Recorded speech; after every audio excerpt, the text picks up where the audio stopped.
All right, guys, here it is, the $20 watch, SMAEL. I'll show a close-up of the name in a little bit if you want to look this watch up. We're going to talk about this watch a little bit, and I'm going to tell you my experience with these watches over the past almost 4 years. So this is the third one that I've bought. Now, this is a little bit different than the previous ones, which you can see in all my videos.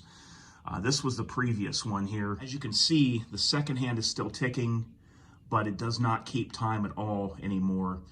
Basically what's going on is the battery is dying. It's a 1.5 years old, and I paid like $13 to $17 for this. I can't remember which, just at a random store on eBay. And what you do with these is you just basically use it until the battery dies, and then you throw it away and get another one. So this was the second one of this that I've had. So I had this exact same model, and it lasted 2 years the first time. This one approximately 1.5 years. Now, I suppose you probably could get a battery for this, but for $13 to $17, I figured, you know, what's the use? If you want to find these, I'm not going to link you to where I bought mine, because the eBay store that I bought it from, they had a very high sales percentage and they were a legit store, but they were so slow to ship. They were just a few states away from me, and it said, they gave me a shipping update. The UPS was awaiting the item, and that sat for 4 days before they shipped this one out. So I'm not going to link it. Just look it up on eBay. Right here's the name. I'll give you a close-up. Right there's the name. Right there. SMAEL. And when you look up these watches, you'll find both models. Now, this is the first time I'm trying this model here. This is my brand new one, still has the tag on it. And like I said, I paid $19.75 for this watch. Like I said in previous, the first one of these lasted me 2 years right here, and this one lasted 1.5 years.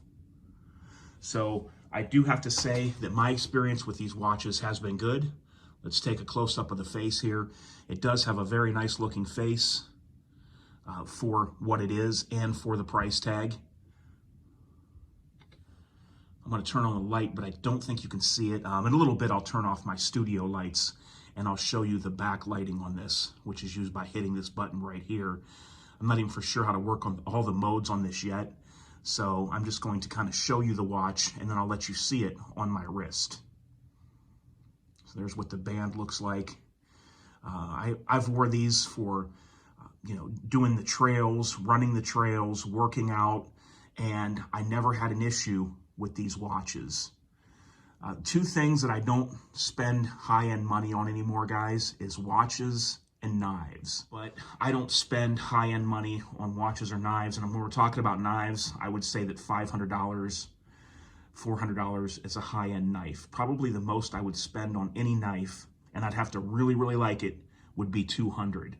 For me, a Spyderco Paramilitary 2, the PM3 is just fine, and I probably will never buy a high-end expensive watch or really expensive knife again. The reason being is there's so many other things like ammo or any kind of other prepping materials or things that you could put your money into rather than to buy those items at high end. Now, I still like those items, and I do like looking at them when other people get them, and I understand for the guys that's into that, them spending the high dollars. But for me, that's just the way it is. Now, some of these guys that actually buy high-end watches buy stuff like these right here to use when they work out at the gym or they go running. They don't want to wear a $2,000 Omega when they run and take a chance of losing it or something, so they'll get something like this and put it on. Now I'll go ahead and show you some shots of me wearing it. All right, guys, just so you can kind of see here, my wrist is about 7 3/4 inches around, just to give you an idea.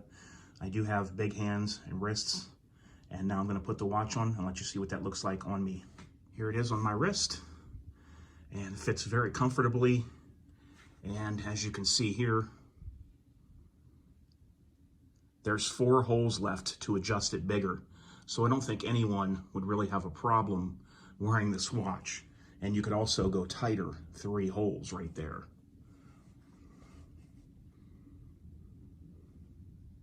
I'll see if I can get you a video of the backlight. So there's a shot of the backlight, guys. I haven't set the date and time yet on here. I just literally got this and wanted to wait for the video before I started messing with it any further. You don't want this to stay on that long. That's why it goes off so quick. It's a pull on the battery, and it's something that doesn't need to stay on for several seconds. Once you push it like this and glance down, you'll be able to quickly see the time if it's dark out, and that's all you need. This is the instruction manual that comes with the watch. I kind of like it because instead of getting some thick book, it gives you just what you need to know and nothing more. And looking over here on this side, I can see that it says 1545. That may be the model number to this watch, but if you just go to eBay and look around and type in the name, you will be able to find both this model as well as this model. You might like this one a little bit better. I liked it enough that I bought a second one after the first 2 years when the battery ran out. I threw it away and then bought this one. Now I'll try this one. It's a little bit fancier. I wanted to change up. I like it. It's got the different kind of buttons on there, and it still has that big head on there, which I like, the big face. So there you go, guys. Let me know what you think. For a watch that costs $19.75, don't really think I can beat it. All right, guys, until next time, this is DOF, and I am out.